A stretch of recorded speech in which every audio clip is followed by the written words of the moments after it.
নমস্কাৰ আপোনালোক সকলোকে এছাম কম্পিটিটিভ এক্সাম ইউটিউব চেনেলটোলৈ স্বাগতম জনাইছোঁ ডাইৰেক্টৰ অফ মেডিকেল এডুকেশ্যন আৰু ডাইৰেক্টৰ অফ হেল্থ ছাৰ্ভিচত খালী হোৱা গ্ৰেড 3 নন টেকনিকেল পদৰ পৰীক্ষা অহা 9 মাৰ্চ তাৰিখে অনুষ্ঠিত কৰা হ'ব গতিকে এই পদৰ পৰীক্ষাৰ কাৰণে অতি গুৰুত্বপূৰ্ণ কিছুমান প্ৰশ্ন উত্তৰ আপোনালোকৰ লগত আমি শ্বেয়াৰ কৰি আছোঁ গতিকে প্ৰতিদিনে প্ৰতিটো ভিডিঅ' পাই থাকিবৰ কাৰণে যিসকলে এতিয়াও চেনেলটো ছাবস্ক্ৰাইব কৰি লোৱা নাই চেনেলটো ছাবস্ক্ৰাইব কৰি কাষত থকা বেল আইকনটো প্ৰেছ কৰি ল'বলৈ নাপাহৰিব সো বেছি পলম নকৰি ভিডিঅ'টো আৰম্ভ কৰিছোঁ প্ৰথম কুৱেশ্যনটো দিয়া আছে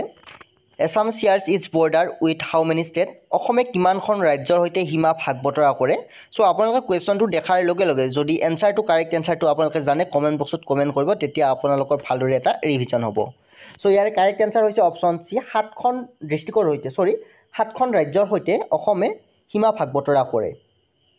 নেক্সট কুৱেশ্যন দিয়া আছে অৰ্জুন ভগেশ্বৰ বৰুৱাই wins a medal in the Days Asian Games অৰ্থাৎ অৰ্জুন ভগেশ্বৰ বৰুৱাই এছিয়ান গেমছ কিমান চনত জিকিছিল ইয়াৰ কাৰেক্ট আনসাৰ অপচন ডি 1966 1966 চনত অৰ্জুন ভগেশ্বৰ বৰুৱাই এছিয়ান গেমছত পদক জিকিছিল সো নেক্সট কুৱেশ্যন দিয়া আছে who was the author of the book India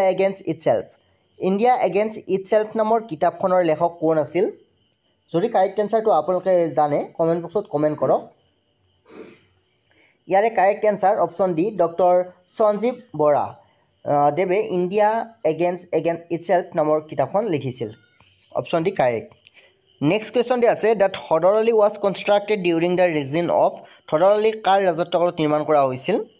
ইয়াৰে correct answer option B Gadadhar সিংহৰ দিনত থডৰলি নিৰ্মাণ কৰা হৈছিল নেক্সট কুৱেশ্যন দি আছে who was the founder editor of the Assamese magazine Prantik আলোচনীখনৰ প্ৰতিষ্ঠাপক সম্পাদক কোন আছিল so correct answer option D Bhabendranath Saikia Prantik আলোচনীখনৰ প্ৰতিষ্ঠাপক সম্পাদক আছিল মনত ৰাখিব সো হগনে প্ৰান্তিক আলোচনীখনৰ কথা বিভিন্ন ধৰণৰ কম্পিটিটিভ এক্সামত সুধি থাকে সো মনত ৰাখিব নেক্সট কুৱেশ্যন দিয়া আছে হু head establish the Barpeta Satra in Barpeta অৰ্থাৎ বৰপেটা সত্ৰ কোনে প্ৰতিষ্ঠাতা কৰিছিল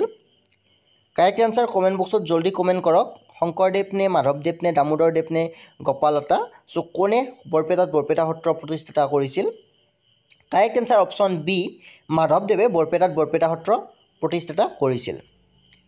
নেক্সট কুৱেশ্যন দিয়া আছে লাচিত দিৱস ইজ সেলিব্ৰেটেড অন অৰ্থাৎ লাচিত দিৱস কেতিয়া উদযাপন কৰা হয় ইয়াৰে correct answer option D 24 November 24 November তাৰিখে লাচিত দিৱস পালন কৰা হয় নেক্সট কুৱেশ্যন দিয়া আছে which is the টলেষ্ট existing temple in Assam অসমৰ আটাইতকৈ ওখ বিদ্যমান মন্দিৰ কোনটো সো অপচনসমূহ চাই লওক আৰু কাৰেক্ট এনসাৰটো যিসকলে জানে কমেন্ট বক্সত জলদি কমেন্ট কৰক ইয়াৰে correct answer option C Shiv temple at Sivasagar হৈছে অসমৰ আটাইতকৈ ওখ বিদ্যমান মন্দিৰ নেক্সট কুৱেশ্যন দিয়া আছে which river originates from Tibet and enters into India through Arunachal Pradesh অৰ্থাৎ কোনখন নদী তিব্বতৰ পৰা উৎপন্ন হয় আৰু অৰুণাচল প্ৰদেশৰ মাজেৰে ভাৰতলৈ প্ৰৱেশ কৰে ইয়াৰে অপচনসমূহৰ কোনখন নদী তিব্বতৰ পৰা আৰম্ভ হয় আৰু অৰুণাচল প্ৰদেশৰ মাজেৰে ভাৰতত প্ৰৱেশ কৰে ইয়াৰে কাৰেক্ট আনসাৰ হৈছে অপচন ডি ব্ৰহ্মপুত্ৰ নদী তিব্বতৰ পৰা আৰম্ভ হয় আৰু অৰুণাচল প্ৰদেশৰ মাজেৰে ভাৰতত প্ৰৱেশ কৰে সো ইয়াতে আপোনালোকৰ বিভিন্ন ধৰণৰ কুৱেশ্যন হ'ব পাৰে যে ব্ৰহ্মপুত্ৰ নদীয়ে কোনখন দেশৰ মাজেৰে ভাৰতত প্ৰৱেশ কৰিছে অৰুণাচল প্ৰদেশৰ মাজেৰে ভাৰতত প্ৰৱেশ কৰিছে আৰু ব্ৰহ্মপুত্ৰ নদী ক'ৰ পৰা উৎপন্ন হয় তিব্বতৰ পৰা উৎপন্ন হয় নেক্সট কুৱেশ্যন দিয়া আছে মাগধত ৱাজ ৰিটেন বাই মাগধত কোনে লিখিছিল ইয়াৰে কাৰেক্ট আনসাৰ অপচন সি কালিদাসে মাগধত লিখিছিল নেক্সট কুৱেশ্যন দিয়া আছে দ্য আহোম দিৱস ইজ সেলিব্ৰেটেড অন অৰ্থাৎ আহোম দিৱস কেতিয়া পালন কৰা হয় correct answer option D 2 December অৰ্থাৎ 2 ডিচেম্বৰ তাৰিখে আহোম দিৱস পালন কৰা হয় প্ৰতি বছৰে নেক্সট কুৱেশ্যন দিয়া আছে in which year the Bodo Sahitya Sabha was founded কোন বছৰত বড়ো সাহিত্য সভা প্ৰতিষ্ঠা কৰা হৈছিল ইয়াৰে correct answer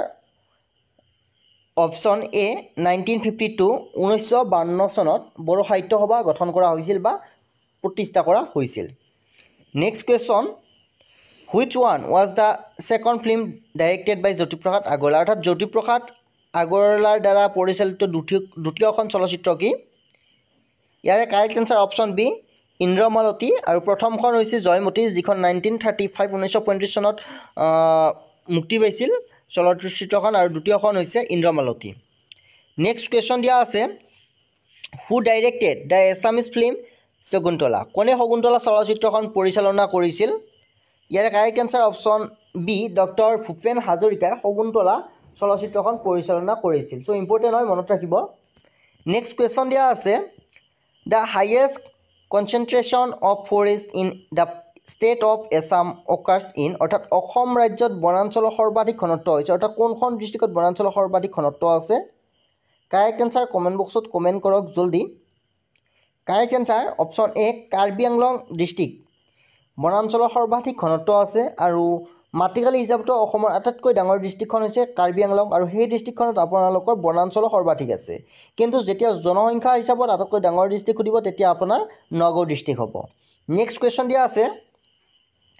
who is the first Assamese women to win international gold medal in sport অৰ্থাৎ ক্ৰীড়া ক্ষেত্ৰত আন্তৰ্জাতিক স্বৰ্ণপদক অৰ্জন কৰা প্ৰথমগৰাকী অসমীয়া মহিলা কোন সো আপোনালোক সকলে এই কুৱেশ্যনটো জানে কাৰেক্ট এনসাৰটো কমেণ্ট বক্সত কমেণ্ট কৰক যে ক্ৰীড়া ক্ষেত্ৰত আন্তৰ্জাতিক স্বৰ্ণপদক অৰ্জন কৰা প্ৰথমগৰাকী অসমীয়া মহিলা কোন ইয়াৰে কাৰেক্ট এনসাৰটো আমি নকওঁ আপোনালোকে কমেণ্ট বক্সত কমেণ্ট কৰক কোনে প্ৰথমে ক্ৰীড়া ক্ষেত্ৰত আন্তৰ্জাতিক স্বৰ্ণপদক লাভ কৰিছিল প্ৰথম অসমীয়া মহিলা Mahima Das Anshujita Boro Monalisa Baruah Mehta Mithu Baruah so correct answer comment বক্সত কমেণ্ট কৰিব সো আপোনালোক যিসকলে আমাৰ গাইডবুকখন ডাউনলোড কৰি ল'ব বিচাৰে ডাউনলোড লিংক ডিছক্ৰিপশ্যন বক্সত দিয়া আছে সেই লিংকত ক্লিক কৰি ডাউনলোড কৰি ল'ব পাৰিব নেক্সট কুৱেশ্যন দিয়া আছে দ্য বায়োগ্ৰাফি স্মৃতিৰ তীৰ্থ is written on the life of অৰ্থাৎ স্মৃতিৰ তীৰ্থ নামৰ জীৱনীখন কাৰ জীৱনৰ ওপৰত লিখা হৈছিল কাৰেক্ট এনসাৰ অপশ্যন ডি নবীন চন্দ্ৰ বৰদলৈৰ জীৱনৰ ওপৰত স্মৃতিৰ তীৰ্থ জীৱনীখন লিখা হৈছিল নেক্সট কুৱেশ্যন দিয়া আছে which one is the first team defeat by Assam in Ranji Trophy cricket অৰ্থাৎ ৰঞ্জি ট্ৰফি ক্ৰিকেটত অসমৰ দ্বাৰা পৰাজিত হোৱা প্ৰথম দল কোনটো correct answer option B Odisha হৈছে ৰঞ্জি ট্ৰফি ক্ৰিকেটত অসমৰ দ্বাৰা পৰাজিত হোৱা প্ৰথম দল নেক্সট কুৱেশ্যন দিয়া আছে which district of Assam is also' known as the land of the satras চ' অসমৰ কোনখন জিলা সত্ৰৰ দেশ বুলি জনা যায় ইয়াৰ correct answer option A Barpeta ডিষ্ট্ৰিক্টক সত্ৰৰ দেশ বুলি জনা যায় নেক্সট কুৱেশ্যন দিয়া আছে which Sikh guru build the famous gurdwara in Dhubri town অৰ্থাৎ কোন শিখ গুৰুৱে ধুবুৰী চহৰত বিখ্যাত গুৰুদ্বাৰ নিৰ্মাণ কৰিছিল ইয়াৰে correct answer option B Guru Tegh বাহাদুৰে ধুবুৰীত বিখ্যাত গুৰুদ্বাৰ নিৰ্মাণ কৰিছিল চ' আগলৈ ভিডিঅ'সমূহ পাই থাকিবৰ কাৰণে চেনেলটো ছাবস্ক্ৰাইব কৰিব কাষত থকা বেল আইকনটো প্ৰেছ কৰিব ডাউনলোড লিংক ডিছক্ৰিপশ্যন বক্সত দিয়া আছে ধন্যবাদ